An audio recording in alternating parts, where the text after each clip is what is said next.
Mechanical എഞ്ചിനീയേഴ്സിന് software ഇൻഡസ്ട്രിയിൽ എന്ത് ചെയ്യാൻ പറ്റും എന്നാണ് നമുക്ക് ഈ എപ്പിസോഡിൽ മനസ്സിലാക്കാനുള്ളത്. അതായത് മെക്കാനിക്കൽ എഞ്ചിനീയറിംഗ് ഗ്രാജുവേറ്റ്സ് ആയ പല കൂട്ടുകാരും സോഫ്റ്റ്വെയർ IT ഇൻഡസ്ട്രിയെ നോക്കാറുണ്ട്.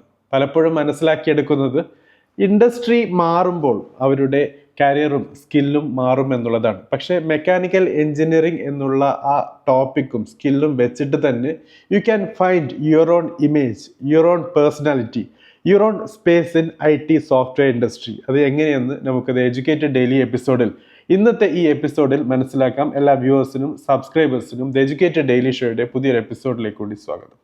സോ ഫ്രണ്ട്സ്, ഈ ഒരു ടോപ്പിക്കിലേക്ക് കടക്കുന്നതിന് മുൻപായിട്ട് മനസ്സിലാക്കാനുള്ളത് സോഫ്റ്റ്വെയർ കമ്പ്യൂട്ടർ സയൻസ് ഫീൽഡിൽ വന്ന മാറ്റങ്ങളാണ്. നമുക്ക് ഇന്ന് കാണുന്ന ഈ കുതിപ്പും ഇന്നത്തെ ഉയർച്ചയും കമ്പ്യൂട്ടർ സയൻസ് മേഖലയിൽ കാണുന്ന കാര്യങ്ങളൊക്കെ മനസ്സിലാക്കിയെടുക്കുമ്പോൾ അറിഞ്ഞിരിക്കേണ്ടത് 3 ഡിഫറെൻറ്റ് ഫേസസിൽ കൂടിയാണ് കമ്പ്യൂട്ടർ സയൻസ് ഫീൽഡ് കടന്നു വന്നിട്ടുള്ളത്. ആദ്യമായിട്ട് കമ്പ്യൂട്ടർ സിസ്റ്റം അല്ലെങ്കിൽ കമ്പ്യൂട്ടേഷണൽ സിസ്റ്റംസ് ഡെവലപ്പ് ചെയ്തെടുത്ത ഫേസാണ്. സോ അങ്ങനെ ഡെവലപ്പ് ചെയ്തെടുക്കുമ്പോൾ faster, better, smarter system develop ചെയ്യാനുള്ള പല എഫേർട്സും വന്നിട്ടുണ്ട്. അതിനുശേഷം വന്ന അടുത്ത ഫേസ് എന്നുള്ളത് ഈ കമ്പ്യൂട്ടർ സിസ്റ്റത്തിലേക്ക് ഡാറ്റ ഫീഡ് ചെയ്യുന്ന ഫേസാണ്. അതായത് മാനുവലി ആൾക്കാർ അതിലേക്ക് ഇൻഫർമേഷൻ ആഡ് ചെയ്യും. ഇനി മൂന്നാമത്തെ ഫേസ് എന്നുള്ളത് ഇന്ന് കണ്ടുകൊണ്ടിരിക്കുന്ന കാര്യമാണ്. അതായത് ഹ്യൂജ് ഡാറ്റ അവൈലബിൾ ആണ്. ഈ ഡാറ്റ ഉപയോഗിച്ച് എങ്ങനെ ഒരു ബെറ്റർ വേൾഡ് ബിൽഡ് ചെയ്യാം എന്ന കാര്യവുമായി ബന്ധപ്പെട്ടിട്ടാണ്. അവിടെയാണ് ആർട്ടിഫിഷ്യൽ ഇൻ്റലിജൻസും മെഷീൻ ലേണിങ്ങും അങ്ങനെ പല കാര്യങ്ങളും വരുന്നത്. പക്ഷെ ഒരു ഇൻട്രസ്റ്റിംഗ് ആസ്പെക്റ്റ് എന്നുള്ളത് കമ്പ്യൂട്ടർ സയൻസ് എഞ്ചിനീയറിംഗിന്റെ ഈ ഒരു പ്രത്യേക ഫേസിൽ ഈ ഒരു സിഗ്നിഫിക്കൻറ്റ് സമയത്ത് മനസ്സിലാക്കിയെടുക്കേണ്ടത് computer science field as such it cannot grow further. അതിന് ആവശ്യമായിട്ടുള്ളത് ബാക്കിയുള്ള എഞ്ചിനീയറിംഗ് ഫീൽഡുമായി ബന്ധപ്പെടുത്താനുള്ള അതിൻ്റെ കഴിവാണ്, കൊളാബറേഷൻ അറ്റംപ്റ്റ്സ് ആണ്. സോ അവിടെയാണ് മെക്കാനിക്കൽ എഞ്ചിനീയറിംഗിന്റെ ആവശ്യകത വരുന്നത്. നമുക്കറിയാം, ഏതൊരു ഇൻഡസ്ട്രിയുമായി ബന്ധപ്പെട്ടും ഏതൊരു മാനുഫാക്ചറിങ് ഫെസിലിറ്റിയുമായി ബന്ധപ്പെട്ടും ഏത് രീതിയിലുള്ള കോർപ്പറേറ്റ് സിസ്റ്റത്തിലേക്ക് പോകുമ്പോൾ അവരുടെ core concept if it is related to factory, obviously അവിടെ മാനുഫാക്ചറിങ് വരുന്നുണ്ട്, മെക്കാനിക്കൽ സിസ്റ്റംസ് വരുന്നുണ്ട്. അതുകൊണ്ട് തന്നെ എക്സിസ്റ്റിംഗ് ഹീറോസ്, അതായത് എല്ലാ കാര്യങ്ങളെയും റിയാലിറ്റിയിലേക്ക് കൊണ്ടുവരുന്നതിൽ ഒരു സിഗ്നിഫിക്കൻറ്റ് എഫേർട്ട് എന്നുള്ളത് മെക്കാനിക്കൽ എഞ്ചിനീയേഴ്സിൻ്റെ തന്നെയാണ്. സോ എങ്ങനെയാണ് മെക്കാനിക്കൽ എഞ്ചിനീയേഴ്സിന് സോഫ്റ്റ്വെയർ ഇൻഡസ്ട്രിയിൽ അവരുടെ കോൺട്രിബ്യൂഷൻ നൽകാൻ പറ്റുന്നത്? Obviously by making their life easier. അതായത് അവരുടെ എക്സിസ്റ്റിംഗ് സിസ്റ്റത്തിന് നെക്സ്റ്റ് ലെവലിലേക്ക് കൊണ്ടുപോകാൻ സോഫ്റ്റ്വെയർ ഫീൽഡിന് ടൂൾസിനെ ഉപയോഗിക്കാൻ പറ്റും, ടെക്നിക്സിനെയും ടെക്നോളജിയെയും ഉപയോഗിക്കാൻ പറ്റും. അതുപോലെ തന്നെ കമ്പ്യൂട്ടർ സോഫ്റ്റ്വെയർ ഇൻഡസ്ട്രിക്ക് അവരുടെ നെക്സ്റ്റ് ഇമേജ് കാണാൻ പറ്റുന്നത്, അവരുടെ നെക്സ്റ്റ് വളർച്ച കാണാൻ പറ്റുന്നത് തീർച്ചയായിട്ടും മാനുഫാക്ചറിങ് ഫെസിലിറ്റിയെ ഒരു സ്മാർട്ടർ സിസ്റ്റത്തിലേക്ക് കൊണ്ടുപോകുന്നത് കൊണ്ട് തന്നെയാണ്. അതുകൊണ്ട് രണ്ട് കൂട്ടർക്കും സിനർജി, അതായത് ഇൻഡിവിജ്വലായി അവർ എഫേർട്ട് ഇട്ട് മുന്നോട്ട് പോകുമ്പോൾ എത്രയൊക്കെ ബെനിഫിറ്റ് ആണോ അവർക്ക് നേടാൻ പറ്റുന്നത്, അതിൽ എത്രയോ കൂടുതൽ ബെനിഫിറ്റ് അവർക്ക് നേടാൻ പറ്റുന്നത് രണ്ട് കൂട്ടുകാരും ഒന്നിച്ച് പോകുമ്പോഴാണ്. സോ അവിടെ തന്നെയാണ് നമ്മുടെ ടോപ്പിക്കിന്റെ സിഗ്നിഫിക്കൻസും അതിന്റെ സബ്സ്റ്റാൻഷ്യൽ പോയിന്റും വരുന്നത്. അതായത് മെക്കാനിക്കൽ എഞ്ചിനീയേഴ്സിന് സോഫ്റ്റ്വെയർ ഇൻഡസ്ട്രിയിൽ എന്തൊക്കെ ചെയ്യാൻ പറ്റും. ചില കൂട്ടുകാരുണ്ട്, അവർ മെക്കാനിക്കൽ എഞ്ചിനീയറിംഗ് പഠിച്ചിട്ട് കോഡിംഗ് എഴുതാൻ പോകും, they are becoming A computer science അല്ലെങ്കിൽ സോഫ്റ്റ്വെയർ എഞ്ചിനീയേഴ്സ് ആയി മാറുന്നു എന്നുള്ളത്. അവർ ബാക്കിയുള്ള എഞ്ചിനീയറിംഗ് മേഖലയിൽ നിന്ന് കൺവേർട്ട് ചെയ്ത് കമ്പ്യൂട്ടർ സയൻസ് എഞ്ചിനീയറായി മാറുന്നു. അതായത് they are writing algorithms, programming, coding and all. So അത് ഒരു കോർ കമ്പ്യൂട്ടർ സയൻസ് മേഖലയാണ്. അതല്ല ഇവിടെ ഉദ്ദേശിക്കുന്നത്. മറിച്ച് മെക്കാനിക്കൽ എഞ്ചിനീയേഴ്സിന് അവരുടെ കോർ സ്കിൽസും നോളജും ടെക്നോളജിയും ഒക്കെ ഉണ്ട്. അതിനെ എങ്ങനെ ബെറ്റർ സിസ്റ്റത്തിലേക്ക് കൊണ്ടുപോകാൻ സോഫ്റ്റ്വെയർ ഇൻഡസ്ട്രിയെ, കമ്പ്യൂട്ടർ സയൻസ് മേഖലയെ ഉപയോഗിക്കാൻ പറ്റും, എങ്ങനെ മെക്കാനിക്കൽ എഞ്ചിനീയേഴ്സിന് ഈ രീതിയിലുള്ള ഒരു നെക്സ്റ്റ് സ്റ്റെപ്പ് എത്താൻ പറ്റും എന്ന ടോപ്പിക്കാണ് നമ്മുടെ ഇന്നത്തെ മെയിൻ ഡിസ്കഷൻ എന്നുള്ളത്. സോ നമുക്ക് 6 മെയിൻ ഫീൽഡുകളാണുള്ളത്. അതിൽ ആദ്യത്തേത് സിമുലേഷൻ ആൻഡ് മോഡലിംഗ് ആണ്. നമുക്കറിയാം, ഏതൊരു എക്സിസ്റ്റിംഗ് സിസ്റ്റവും അല്ലെങ്കിൽ ഒരു പുതിയ ഒരു മാനുഫാക്ചറിങ് ഫെസിലിറ്റി ഉണ്ടാക്കുന്നു, മെഷീനറി ഉണ്ടാക്കുന്നു, ഡിവൈസ് ഉണ്ടാക്കുന്നു. സോ അതിൽ പല മെക്കാനിക്കൽ സിസ്റ്റംസും ഉണ്ട്. ഡെവലപ്പ് ചെയ്യുമ്പോൾ അത് അങ്ങനെ തന്നെ ഡെവലപ്പ് ചെയ്തെടുക്കുന്നതല്ല, മറിച്ച് അതിന് മുൻപായിട്ട് പ്രോട്ടോടൈപ്പും കാര്യങ്ങളും ഒക്കെ ഡെവലപ്പ് ചെയ്ത് അതിനെ ടെസ്റ്റ് ചെയ്യേണ്ടതായിട്ട് വരും. സോ ഇവിടെയാണ് നമുക്ക് മെക്കാനിക്കൽ എഞ്ചിനീയേഴ്സിൻ്റെ ആ ഒരു കോർ എക്സ്പെർട്ടീസ് മനസ്സിലാക്കാൻ പറ്റുന്നത്. ഒബ്വിയസ്ലി മെക്കാനിക്കൽ എഞ്ചിനീയേഴ്സ് എന്നുള്ളത് ഫിസിക്സിലും മാത്തമാറ്റിക്സിലും നല്ല അറിവുള്ള കൂട്ടുകാർ തന്നെയാണ്. സോ ഇവർക്ക് ഇങ്ങനെ പ്രോട്ടോടൈപ്പ് ഉണ്ടാക്കുന്നതിൻ്റെ ഭാഗമായി ഒരു ഫിസിക്കൽ പ്രോട്ടോടൈപ്പിന്റെ ബദലായി ഒരു ഡിജിറ്റൽ പ്രോട്ടോടൈപ്പ് ഉണ്ടാക്കാൻ ഫൈനറ്റ് എലമെന്റ് അനാലിസിസ് FEAയും കമ്പ്യൂട്ടേഷണൽ ഫ്ലൂയിഡ് ഡൈനാമിക്സ് CFD പോലുള്ള മേഖലയിലേക്ക് അവരുടെ ഇൻട്രസ്റ്റ് പോകുന്നുണ്ട്. സോ ഇങ്ങനെ FEA CFD സോഫ്റ്റ്വെയർസ് ഡെവലപ്പ് ചെയ്യാൻ കമ്പ്യൂട്ടർ സയൻസ് എഞ്ചിനീയേഴ്സിനേക്കാളും ഏറ്റവും കേപ്പബിളും അറിവുള്ളതും മെക്കാനിക്കൽ എഞ്ചിനീയേഴ്സിന് തന്നെയാണ്. സോ ഇവിടെ നമുക്ക് മെക്കാനിക്കൽ എഞ്ചിനീയേഴ്സിന്റെ ആദ്യത്തെ റോൾ ഇൻ സോഫ്റ്റ്വെയർ ഇൻഡസ്ട്രി മനസ്സിലാക്കാൻ പറ്റും. രണ്ടാമത് കമ്പ്യൂട്ടർ എയ്ഡഡ് ഡ്രാഫ്റ്റിംഗ് അല്ലെങ്കിൽ ഡ്രോയിങ് അല്ലെങ്കിൽ ഡിസൈനിങ് CAD സോഫ്റ്റ്വെയർ ഡെവലപ്മെന്റ് ആണ്. മെക്കാനിക്കൽ എഞ്ചിനീയറിംഗ് പഠിച്ച ഏത് കൂട്ടുകാർക്കും മനസ്സിലാക്കാൻ പറ്റുന്നതും എളുപ്പത്തിൽ റിലേറ്റ് ചെയ്യാൻ പറ്റുന്നതുമായ ഒരു മേഖലയാണ് CAD എന്നുള്ളത്. സോ CAD എന്നുള്ളത് നമുക്കറിയാം ഏതൊരു ഫിസിക്കൽ സിസ്റ്റത്തെയും അത് ബിൽഡ് ചെയ്യുന്നതിന് മാനുഫാക്ചർ ചെയ്യുന്നതിന് മുൻപായിട്ട് അതിൻ്റെ ഒരു ഡിജിറ്റൽ മോഡൽ ഉണ്ടാക്കിയെടുക്കുന്നുണ്ട്. സോ ഇത് ചെയ്യുന്നത് മെക്കാനിക്കൽ എഞ്ചിനീയേഴ്സ് തന്നെയാണ്. മെക്കാനിക്കൽ എഞ്ചിനീയറിംഗ് പഠിച്ച BE പഠിച്ച കൂട്ടുകാരാണ്. സോ ഇവർക്ക് ഈ രീതിയിലുള്ള സോഫ്റ്റ്വെയർ ഡെവലപ്പ് ചെയ്യാൻ ഒരു കമ്പ്യൂട്ടർ സയൻസ് എഞ്ചിനീയറിനേക്കാളും കമ്പ്യൂട്ടർ സയൻസ് പഠിച്ച ഒരു കുട്ടിയേക്കാളും ഏറ്റവും കൂടുതൽ നല്ല കോൺട്രിബ്യൂഷൻ നൽകാൻ പറ്റുന്നത് മെക്കാനിക്കൽ എഞ്ചിനീയറിംഗ് പഠിച്ച കൂട്ടുകാർക്ക് തന്നെയാണ്. കാരണം they know physics, they know the mathematics behind mechanical engineering. അല്ലെങ്കിൽ ഏത് ഡിസൈൻ്റെ ആണോ ഫിസിക്കൽ സിസ്റ്റത്തിൻ്റെ ആണോ ഡിജിറ്റൽ മോഡൽ ഉണ്ടാക്കേണ്ടത് അതിൻ്റെ അറിവ് മെക്കാനിക്കൽ എഞ്ചിനീയേഴ്സിന്റെ കയ്യിൽ തന്നെയാണ്. സോ ഇതുപോലുള്ള computer aided drafting, designing, drawing, CAD softwares build ചെയ്യാൻ, ഡെവലപ്പ് ചെയ്യാൻ മെക്കാനിക്കൽ എഞ്ചിനീയേഴ്സിന്റെ സോഫ്റ്റ്വെയർ ഇൻഡസ്ട്രിയിലെ അവരുടെ ഇമേജ് അവിടെ അവർക്ക് ബിൽഡ് ചെയ്യാൻ പറ്റുന്നുണ്ട്. മൂന്നാമത്തത് product life cycle management PLM softwares ആണ്. നമുക്കറിയാം ഏതൊരു പ്രൊഡക്റ്റിനും ഒരു പ്രൊഡക്റ്റ് ലൈഫ് സൈക്കിൾ ഉണ്ട്. So right from its idea inception, അത് എന്താണ് ചെയ്യേണ്ടത് എന്ന് മനസ്സിലാക്കുന്ന ആ ഐഡിയയിൽ നിന്നും അതിനുശേഷമുള്ള ഡിസൈനിങ്, എഞ്ചിനീയറിംഗ്, മാനുഫാക്ചറിങ്, അതിൻ്റെ സർവീസ്, പിന്നീടുള്ള ഡിസ്പോസൽ, ഈ എല്ലാ ഫേസിനെ കുറിച്ചും മനസ്സിലാക്കുന്ന ഏത് എഞ്ചിനീയറിംഗ് ഫീൽഡാണ് ഉള്ളത് എന്ന് നോക്കുകയാണെങ്കിൽ തീർച്ചയായിട്ടും അത് മെക്കാനിക്കൽ എഞ്ചിനീയറിംഗ് ആണ്, മെക്കാനിക്കൽ എഞ്ചിനീയേഴ്സ് ആണ്. സോ ഈ മെക്കാനിക്കൽ എഞ്ചിനീയേഴ്സിന്റെ ഈ പ്രൊഡക്റ്റ് ലൈഫ് സൈക്കിൾ ഇൻഫർമേഷൻ, അവരുടെ നോളജ് എന്നുള്ളത് തീർച്ചയായിട്ടും product life cycle management softwares develop ചെയ്യാനുള്ള അവരുടെ കഴിവിന് മുൻതൂക്കം നൽകുന്നു. സോ സോഫ്റ്റ്വെയർ എഞ്ചിനീയേഴ്സിന്, കമ്പ്യൂട്ടർ സയൻസ് എഞ്ചിനീയേഴ്സിന് ഇല്ലാത്ത ഒരു നോളജ്, അല്ലെങ്കിൽ അവർ പിന്നീട് പഠിച്ചെടുക്കേണ്ട കാര്യം, mechanical engineers they already know the information, they already have the information.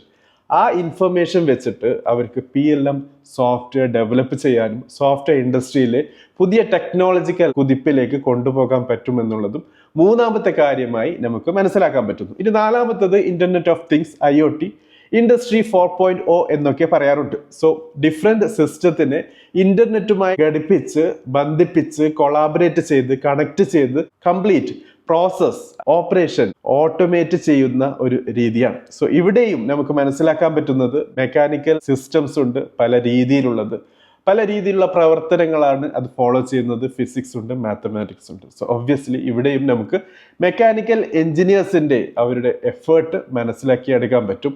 IoT solution develop ചെയ്യാൻ ഒബ്വിയസ്ലി മെക്കാനിക്കൽ എഞ്ചിനീയറിംഗിന്റെ പല കൺസെപ്റ്റുകളും അവർക്ക് മനസ്സിലാക്കേണ്ടതായിട്ടുണ്ട്. സോ അതുകൊണ്ട് തന്നെ mechanical engineers can easily help software industry.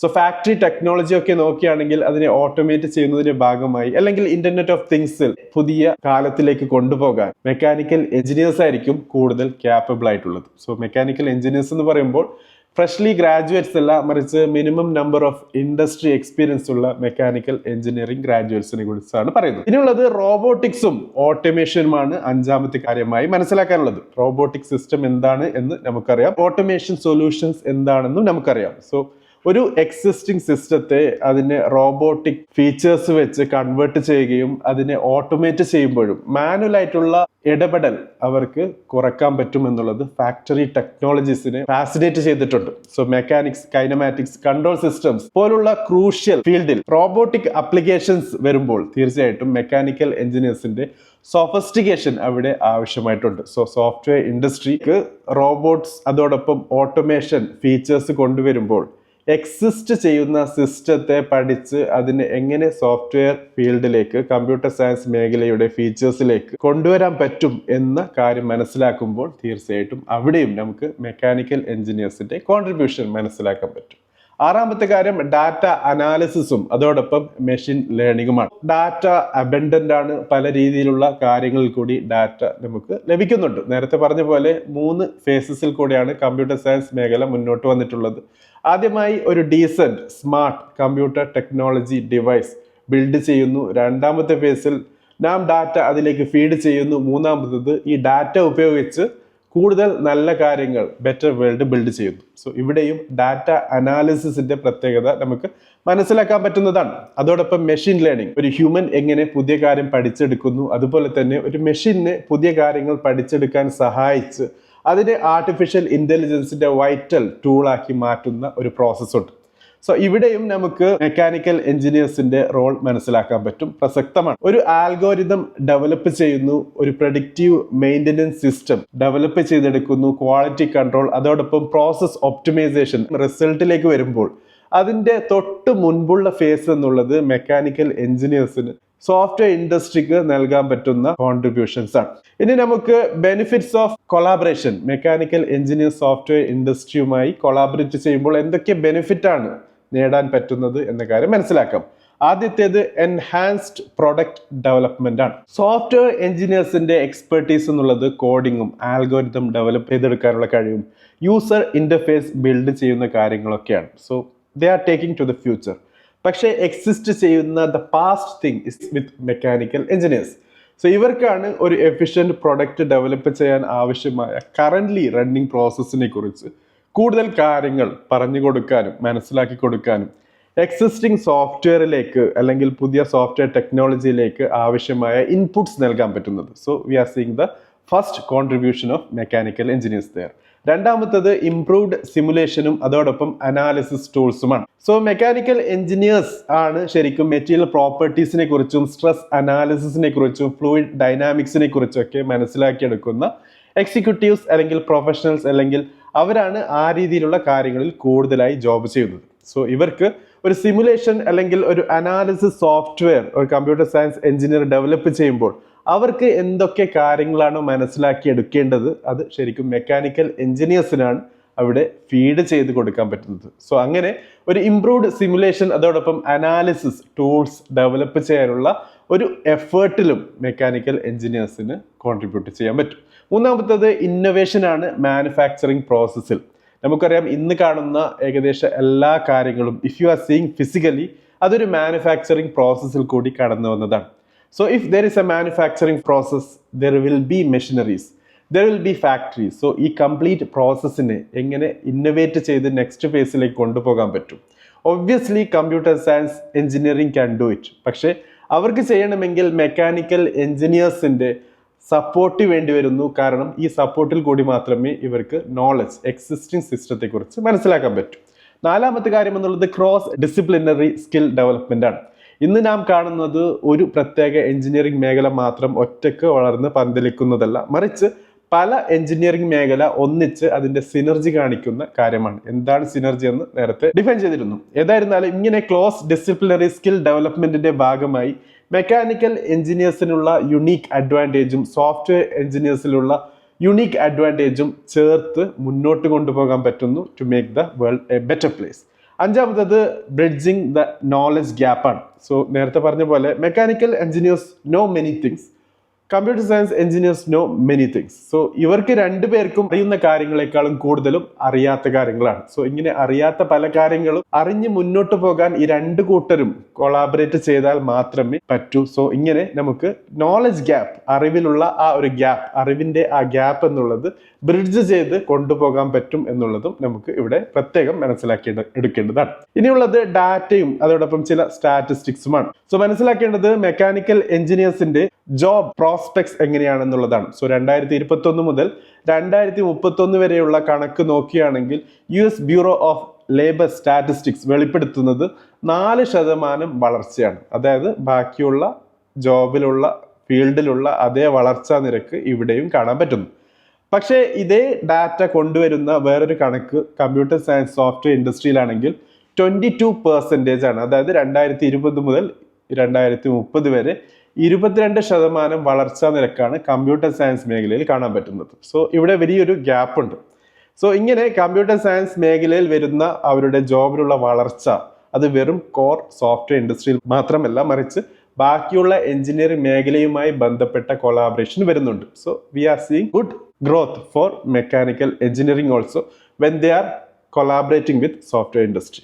ഇനി സാലറിയുടെ കാര്യമാണെങ്കിൽ മെക്കാനിക്കൽ എഞ്ചിനീയേഴ്സിന്റെ മീഡിയൻ സാലറി എന്നുള്ളത് $90,160 ആണ്. 2021 കണക്കാണ്. പക്ഷെ സോഫ്റ്റ്വെയർ ഡെവലപ്പറിന്റെ സാലറി എന്നുള്ളത് $110,140 ആണ്. അതായത് നേരത്തെ പറഞ്ഞ മെക്കാനിക്കൽ എഞ്ചിനീയേഴ്സിന്റെ മീഡിയൻ സാലറിയേക്കാളും $20,000 കൂടുതലാണ് ഫോർ സോഫ്റ്റ്വെയർ ഇൻഡസ്ട്രി. സോ അവിടെ നമുക്ക് മനസ്സിലാക്കാൻ പറ്റുന്നത് തീർച്ചയായിട്ടും software engineers are earning more, പക്ഷേ mechanical engineering graduates when they are going to collaborate with software industry അവർക്കും ഈ ഹൈ സാലറി എക്സ്പെക്ട് ചെയ്യാൻ പറ്റും എന്നുള്ളത് തന്നെയാണ്. സോ ഇനി നമുക്ക് തീർച്ചയായിട്ടും മനസ്സിലാക്കാനുള്ളത് എങ്ങനെയാണ് ഇനി സോഫ്റ്റ്വെയർ ഇൻഡസ്ട്രി മുന്നോട്ട് പോകാൻ പോകുന്നത്. By standing alone software industry മാത്രമായി വെറും ആൽഗോരിതം എഴുതിയും വെറും സോഫ്റ്റ്വെയർ പാക്കേജസ് ബിൽഡ് ചെയ്ത് മാത്രമല്ല, software package four A particular field, അത് മാനുഫാക്ചറിങ് ഫെസിലിറ്റി, അതിനെ സ്മാർട്ട് ഫെസിലിറ്റിയിലേക്ക് കൺവേർട്ട് ചെയ്തതിൽ കൂടിയാകാം. സോ ഇങ്ങനെ 2021 മുതൽ 2027 വരെയുള്ള കണക്ക് നോക്കുകയാണെങ്കിൽ സ്മാർട്ട് മാനുഫാക്ചറിങ് മാർക്കറ്റിന്റെ ഗ്രോത്ത് എന്നുള്ളത് $252 ബില്യൺ മുതൽ $446 ബില്യൺ ആണ്. അതായത് വലിയൊരു കുതിപ്പാണ്, almost like a double growth. So ഇങ്ങനെ മാനുഫാക്ചറിങ് മാർക്കറ്റിനെ സ്മാർട്ട് മാനുഫാക്ചറിങ് മാർക്കറ്റായി മാറ്റാൻ obviously mechanical engineers has to collaborate with software engineering field. There it goes. Mechanical എഞ്ചിനീയേഴ്സിന്റെ വലിയൊരു വളർച്ച വരാൻ പോകുന്നത് സോഫ്റ്റ്വെയർ ഇൻഡസ്ട്രിയിൽ കൂടിയാണ്, സോഫ്റ്റ്വെയർ ടെക്നോളജിയിൽ കൂടിയാണ്. So mechanical engineering is not only an engineering which deals with physics, mathematics and mechanical systems, but their footage is going to, അവരുടെ contribution is going to be on software industry also. So ഈ കാര്യവുമായി ബന്ധപ്പെട്ടും അല്ലെങ്കിൽ കൂടുതൽ ടോപ്പിക്കുമായി ബന്ധപ്പെട്ടും ചോദ്യങ്ങളുണ്ടെങ്കിൽ തീർച്ചയായിട്ടും comment ബോക്സിൽ രേഖപ്പെടുത്തുക. അതോടൊപ്പം നിങ്ങളുടെ അഭിപ്രായവും, മെക്കാനിക്കൽ എഞ്ചിനീയറിംഗ് പഠിക്കുന്ന വിദ്യാർത്ഥിയാണോ, അല്ലെങ്കിൽ ഗ്രാജുവേറ്റ് ആണോ, അല്ലെങ്കിൽ ജോലി ചെയ്യുന്ന ഒരു പ്രൊഫഷണൽ ആണോ, എക്സിക്യൂട്ടീവ് ആണോ, അല്ലെങ്കിൽ സോഫ്റ്റ്വെയർ ഫീൽഡിലുള്ള ഒരാളാണോ എങ്കിൽ ഈ ഒരു ടോപ്പിക്കുമായി ബന്ധപ്പെട്ട് നിങ്ങളുടെ അഭിപ്രായവും രേഖപ്പെടുത്താൻ മറക്കരുത്. Thank you for watching. Have A great day.